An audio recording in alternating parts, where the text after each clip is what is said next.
আজকে ওজন কমানোর একটি টিপস নিয়ে আলোচনা করব, যেটা মেনে চললে আপনার এক্সট্রা ওজন বার্ন করে কাঙ্ক্ষিত ওজন অল্প দিনের মধ্যেই অর্জন করতে পারবেন।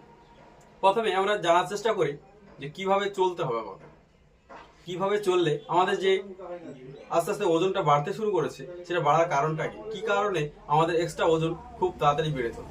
সেটা হচ্ছে রাত্রের খাবার। রাত্রের খাবার লাইফস্টাইলের পরিবর্তনের জন্য আমাদের যে সমস্যাগুলো হয়ে থাকে, যেমন দেখা গেলো ওজন কমানোর জন্য আমাদেরকে খাবারগুলো কিভাবে খাবার খেতে হবে এবং কিভাবে চলতে হবে সে সম্পর্কে একটু বলি। যেমন ওজন কমানোর জন্য বা ওজনকে ঠিক রাখার জন্য বা আমাদের শরীরকে ফিট রাখার জন্য আমাদের সকালে রাজার মতো, দুপুরবেলায় রাজপুত্রের মতো এবং বিকালবেলায় বা রাত্রেবেলায় ভিকারের মতো আমাদের খেতে হবে। কেন আপনাকে বলি, সকালবেলায় যে খাবারটা খাবেন সেই খাবারটা খেয়ে আপনি অফিসে বা আদালতে বা কোথাও কাজকর্মে আপনি চলে গেলেন, সেখানে গিয়ে আপনি খাবারে যে ক্যালোরি গ্রহণ করলেন বা যে শক্তি আপনি গ্রহণ করলেন সেটা বিভিন্ন রকমের কাজের মধ্য দিয়ে বা বিভিন্ন রকমের চাপের মধ্য দিয়ে বা দেখা গেল স্মৃতিশক্তি কাজ করলেও আপনার কিন্তু ক্যালোরি বার্ন হয়। তার মধ্য দিয়ে আপনার আস্তে আস্তে যে ক্যালোরি আপনি গ্রহণ করেছেন সেটা আস্তে আস্তে বার্ন হয়ে গেল। নাম্বার 2, যেমন দেখা হলো দুপুরের খাবারের কথা বলি। দুপুরবেলায় যদি আপনি পেট পুরে খান, যা ইচ্ছা তাই খান, সমস্যা নেই।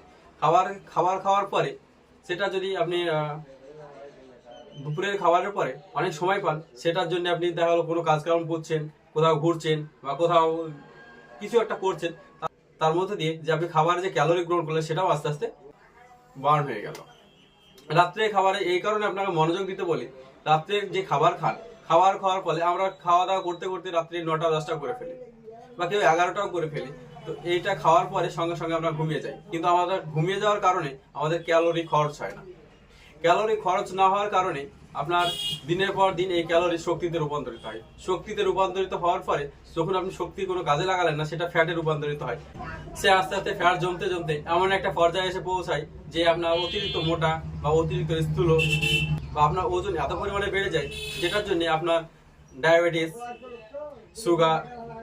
সুগার, প্রেসার, কোলেস্টেরল, থাইরয়েড এরকম টাইপের জটিল সমস্যা হতে পারে বা কিডনির সমস্যা হয়ে যেতে পারে। তাহলে আমাদেরকে নজর দিতে হবে রাত্রের খাবারে। রাত্রের খাবার খাওয়ার পরে আমরা যেহেতু খুব তাড়াতাড়ি ঘুমিয়ে যাই, যেহেতু রাত্রের খাবার খাওয়ার পরে আমাদের ক্যালোরিটা আমরা গ্রহণ করি সেটা খরচ হয় না, তাই আমাদেরকে চেষ্টা করতে হবে রাত্রেবেলায় যত পারবো সিম্পল ভাবে খাওয়া, যত পারবো অল্প ভাবে খাবো। যেমন দেখা হলো যদি রুটি খাই, পাতলা রুটি একটা। অতিরিক্ত আপনি সবজি খেতে পারেন, তাতে আপনার কোনো সমস্যা হবে না। যদি আমরা ভাত খাই তাহলে 2 চামচ চালের ভাত খাবো, তার সঙ্গে এক্সট্রা অতিরিক্ত সবজি খেতে পারবো, তাতে আমাদের ক্যালোরি অতিরিক্ত বাড়বে না, সেখান থেকে অতিরিক্ত শক্তি পাবো না, তাই অতিরিক্ত আমাদের ওজন বাড়ার সম্ভাবনা থাকবে না। তো অনেক সময় আমরা বাড়ি থেকে বেরিয়ে বাজারে গেলাম বা কোথাও গেলাম, সঙ্গে সঙ্গে আমরা একটু ঠান্ডা একটু গরম পড়ছে, সঙ্গে সঙ্গে আমরা একটা কোল্ড ড্রিঙ্কস কিনে খেয়ে গেলাম। কোল্ড ড্রিঙ্কসে থাকে প্রচুর পরিমাণে সুগার ও কেমিক্যাল, যা আমাদের মানব শরীরে প্রচুর পরিমাণে ক্ষতি করে এবং শরীরের স্থূল বাড়াতে বা শরীরকে ওয়েট বাড়াতে বা শরীরকে মোটা করতে প্রচুর পরিমাণে সাহায্য করে থাকে। তাই আমরা চেষ্টা করবো কোল্ড ড্রিঙ্ক জাতীয় খাবার যত পারবো আমরা কম খাবো। চিনি জাতীয় খাবার আমরা কম খাওয়ার চেষ্টা করব। অতিরিক্ত যদি আমরা চিনি খাই বা অতিরিক্ত সুগার জাতীয় খাবার খাই বা অতিরিক্ত মিষ্টি জাতীয় আমরা যদি খাবার খাই, সেখান থেকেও আমাদের মোটা হওয়ার বা ওজন বেড়ে যাওয়ার সম্ভাবনা খুব বেড়ে যায়। সেখান থেকেও আমাদের কিডনির সমস্যা, ডায়াবেটিসের সমস্যা, সুগারের সমস্যা, প্রেসারের সমস্যা, থাইরয়েডের সমস্যা আমাদের হয়ে যেতে পারে, এমনকি হার্টের সমস্যাও হতে পারে। পর্যাপ্ত পরিমাণে জল খেতে হবে। আমাদের যে লাইফস্টাইলের প্রচুর পরিবর্তন, সেগুলোকে আমাদেরকে একটা জায়গায় নিয়ে আসতে হবে। যেমন ফাস্টফুড যুক্ত খাবার, অতিরিক্ত ফাস্টফুড খেলে আমাদের দিনের পর দিন অতিরিক্ত ফাস্টফুড বা ডুবো তেলে ভাজা খাবার খাওয়ার ফলে আমাদের ওজন আস্তে আস্তে বাড়তে শুরু করে। সেখান থেকে এক্সট্রা ফ্যাট জমতে জমতে এমন একটা হেলদি আমরা হয়ে যাই, সেখান থেকে আমাদের যে সমস্যাগুলো হয়, ডায়াবেটিস, হার্টের সমস্যা বা সুগারের সমস্যা, প্রেসারের সমস্যা, প্রচুর সমস্যা আমাদের হয়ে যায়। রাত্রের খাবারে আপনি কি খাবেন? রাত্রের খাবারে আপনি খেতে পারবেন 2 চামচ চালের ভাত, অতিরিক্ত পরিমাণে সবজি, বা প্রত্যেকটা খাবারে আপনি মটরশুঁটি রাখতে পারেন, যা আপনার ঘন ঘন খিদে লাগে বা খুব খুব তাড়াতাড়ি ক্ষুধা লাগার যে সম্ভাবনা থাকে সেটা আস্তে আস্তে ওটা কমিয়ে নিয়ে আসে। রাত্রের খাবারে আপনি যে কোনো রকমের বীজ রাখতে পারবেন, যেমন দেওয়া হলো শিমের বীজ,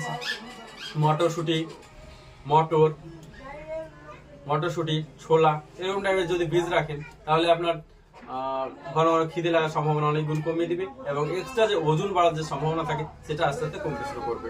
আপনাদেরকে চেষ্টা করতে হবে যে আমি সারাদিনে যে পরিমাণ ক্যালোরি গ্রহণ করব, যে পরিমাণ ক্যালোরি আমি গ্রহণ করব সে পরিমাণ কাজকর্ম করার চেষ্টা করতে হবে। তাহলে দেখবেন যে আপনার এক্সট্রা যে ওজন বা এক্সট্রা যে ওয়েট বা এক্সট্রা যে হেলদি হওয়ার যে প্রবণতা সেটা আস্তে আস্তে কমতে শুরু করেছে। শারীরিক পরিশ্রম করতে হবে। সকালবেলা উঠে আপনি আধা ঘন্টা হাঁটা, প্রচুর পরিমাণে জল খাওয়া, পর্যাপ্ত পরিমাণে ঘুম আপনার শরীরে স্থূল বা মোটা হওয়ার যে সম্ভাবনা সেটাকে অনেক গুণ কমিয়ে নিয়ে আসে। আমার এই চ্যানেলে হেলথ রিলেটেড সকল ভিডিও আপলোড করা হয়। আপনারা যদি ইউটিউব থেকে দেখে থাকেন তাহলে সাবস্ক্রাইব করবেন এবং ফেসবুক থেকে দেখে থাকলে লাইক, শেয়ার ও ফলো করে পাশে